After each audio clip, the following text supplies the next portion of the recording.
classroom management. First week of school, let's dive on in. It's very nice. I'm gonna try to make your life a little bit easier for you. I created a free, completely free classroom management checklist that I have for download on my Teachers Pay Teachers store. No strings attached. It's a set of questions related to procedures, rules, expectations.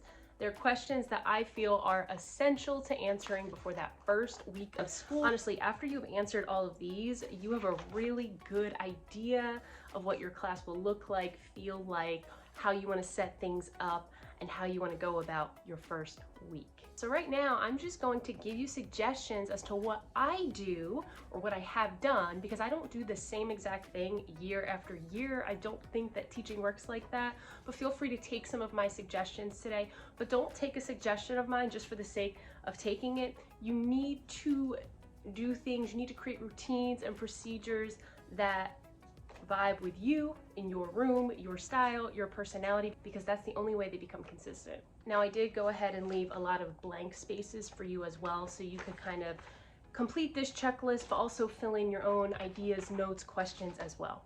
Now, my checklist questions are applicable to any grade level. However, my suggestions that are coming right now, they're more applicable to secondary teachers. And by the way, don't forget to hit the subscribe button if you would like notifications whenever I post a new video, and like it because that shows me and it shows other viewers that you found this content to be valuable.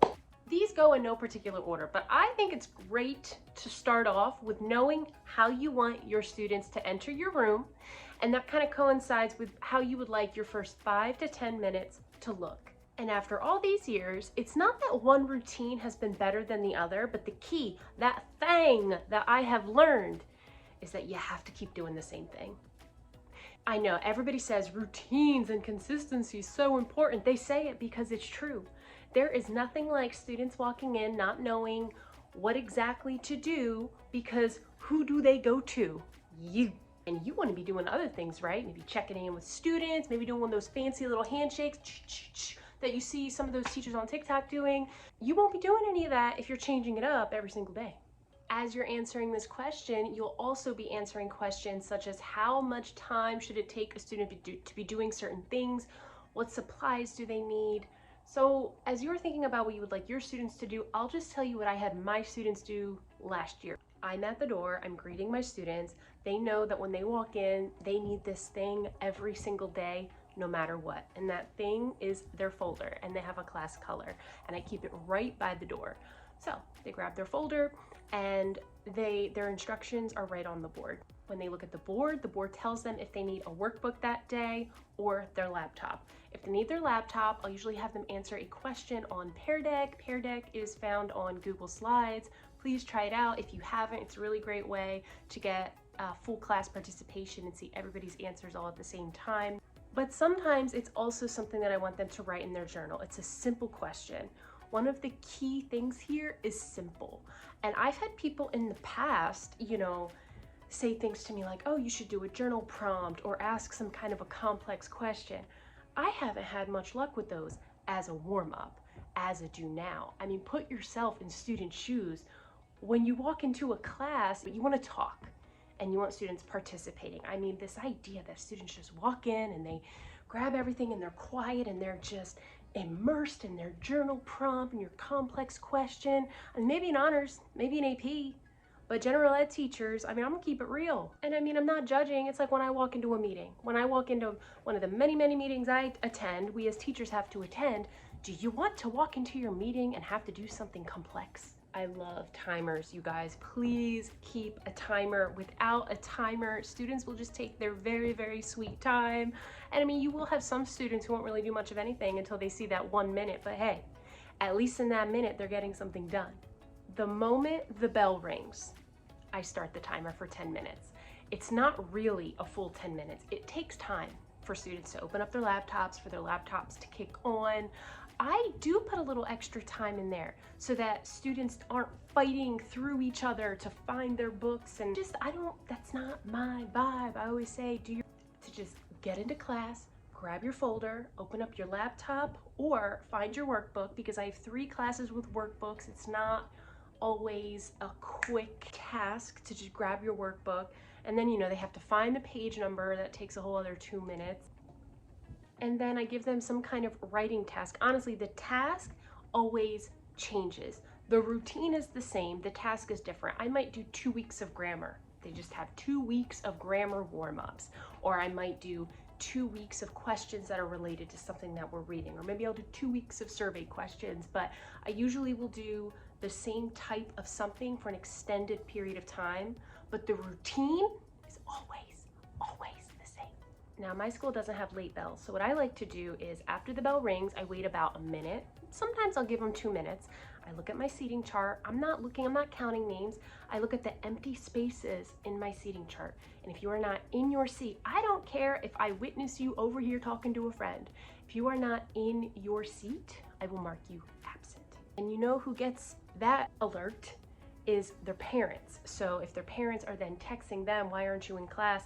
Yeah, they might have an attitude with me for a minute. I was right there, Mrs. B. I was right there, chit-chatting with my friend, not trying to do the work. It stinks in the moment, but the next day, they'll do what they're supposed to do. So just have a clear picture of how you want those first 5 minutes or those first 10 minutes of class to look. In class, it's important to have the objective for that day up somewhere along with the date, along with how to spell your name, because students forever forget how to spell it. Burrata, right? Or is it burrito? One time I had a student write, "Hey Alexa," as part of the heading on one of their essays. And I personally thought it was hilarious. For the most part, I'm always teaching 2 different classes, so the objective is not only important for them, but it's also important for me. And so I'll do the objective, and then I'll have a bulleted maybe 3 or 4 agenda points, so that some of us go to our lesson plan, but for me, I love to look at the agenda points, and then I know in my head exactly what I need to do. When I was a middle school teacher, one time I asked after an evaluation, I asked my vice principal, "Do you think I'm doing too much on my wall? Like, do I have too much up there?" And she goes, and I knew it. Because we're told that we have to just, we have to have the standards and the this and the that and the visual. And, for differentiation, I always like to do sentence stems and, certain vocabulary words right in the front and center. And I thought I was doing a great job. And then it just hit me one day like, this is a lot. This is a big one. What is your bathroom routine? Students need to know. So I actually have a video that I uploaded maybe a year ago on my bathroom routine. I'll give you 2 ideas here. The first one being the much easier idea that usually is good enough for me. This was all that I used for last school year, and that is you don't have to ask me to go to the bathroom. All that I care is that when you go one at a time. It helps me keep track of who's out, how long you're out for, if something goes missing, like one of my little passes or whatever. I put a little effort into my passes though. I appreciate when they come back to me. I just let them go. Sometimes they still will ask me anyway, but for the most part, they know. Just go. Does this work with every class? I wish. If you need something more, check out my YouTube video. I'll link that in the description. Any video that I mention in today's vlog, I will link something. I'll link something in the description box to each video. But basically that one, I created an incentive system. I never said, no, you can't go to the bathroom. I never said that. But I did create an incentive system to where, for the most part, students really only went to the bathroom when they had to because of the incentive at the end. Students will forget pencils. They will ask you for a pencil all class long if you don't have a pencil system. So ask yourself, what are you going to do about pencils? Are you going to be a stickler? Some teachers just find one from a friend. Okay, that's fine. My pencil system was, I did the borrow system. I had a red box. You might have seen it before. I've posted it a couple of times. I would mark the edge with painter's tape as a reminder to put it back, because sometimes students will unintentionally take the pencil with them all day. I've been known to have students come back at the end of the day like, oh, I forgot I took this, and put it back in the pencil box. Do pencils go missing? Yes, but it's definitely not an ordeal like it could be if you don't have a pencil system. Bro, what is your cell phone system? That's a big one. And that is a big one. There is no magic answer. I created what I feel to be a great vlog on my cell phone management system, I have an incentive system for that. There's been a lot of trial and error about managing cell phones, and I really think that I've created something. I had this idea last year and it has been working really great ever since. So definitely check that video out if you feel like you could use some fresh ideas on how to manage cell phones in class. And it does not involve physically taking phones away, because I stopped trying that a long time ago. Now, behavior management is something I get messaged a lot about. I feel like this is a good time to bring up my Google form. It's a Q&A Google form. So basically what it is, I get emails every once in a while. Sometimes I'll get messages on Instagram. I decided that I'm going to have a permanent Google form link in all of my YouTube videos. And if you have a specific question, please fill out the form. It's very short. I will either address you and your question in one of my vlogs, or if I feel like I'm getting a lot, I might create a vlog just one by one answering your questions. So if you're interested in that, please check it out. Behavior management could be an entire vlog of its own. But for now, here's what I'm going to say. One, you should have some kind of consequence ladder, some kind of consequence system. I do have vlogs on this and I have more than one. So again, I'll link them in the description box. But for now, you should have some kind of consequence system. And I don't think that it should be more, I'm just my personal experience, right? I don't think it should be more than 3 warnings. So you do this, here's your first warning. You do that, here's your second warning. You do this, here's your third warning. And something you should go over with them are your non-negotiables. There are some things that don't deserve a warning. For example, if a student is putting another student in danger or you in danger, they need to be out immediately. It starts with writing down a list of things that could potentially go wrong and then asking yourself, okay, how do I want to go about them? Now, generally speaking, your average discipline issues, I'm not talking about anything over the top or anything major. First, you get a verbal warning. And in a moment, I will kind of give you an idea of how my verbal warnings look. Second, call home. Third, it's a meeting of sorts. It might be a meeting with the counselor. It might be a meeting with your parents. I find that too many meetings, too many warnings, it's just the same repetitive behavior. There needs to be a consistent, don't budge consequence ladder, and it needs to be fair and applicable to every single student. Do not pick favorites. And I would only stray from this system if the behavior were a non-negotiable. All right, verbal warnings, right? I want to scream it from the rooftop. Try not to raise your voice. Try not to raise your voice. When you get annoyed and you raise your voice at a student, I don't know how you think that's going to play out in your head, but it never ends well. You might get told that you need to calm down. You might be told that you need to check yourself. A student might be having a bad day and just leave class. A student's friend might have their back and that only kind of angers you more. They might not even really say anything at all and just stop talking to you. They might hold that grudge for the rest of your time together, which obviously impacts their learning. Now, with your consequence system, I do think it's important to maintain that ladder, whatever it is that you create. But when it comes time for your verbal warnings, that is not one size fits all. I've got one student who I can throw a ball at, knock them in the head, and that'll do the trick. But then not all students are like that. I have other students where I could write them a little note and they appreciate that. I have other students I know that I can't say anything to them in front of anybody else without them putting on a show, and I have to give them this verbal warning outside of class. It could be pulling them outside of class, but I've also been known, I'll just show up and arrive at one of their other classes and the look on their face is priceless. What did I do? And that usually shows that you're serious, that you mean business, that you're still thinking of them. For me, it doesn't usually go beyond that.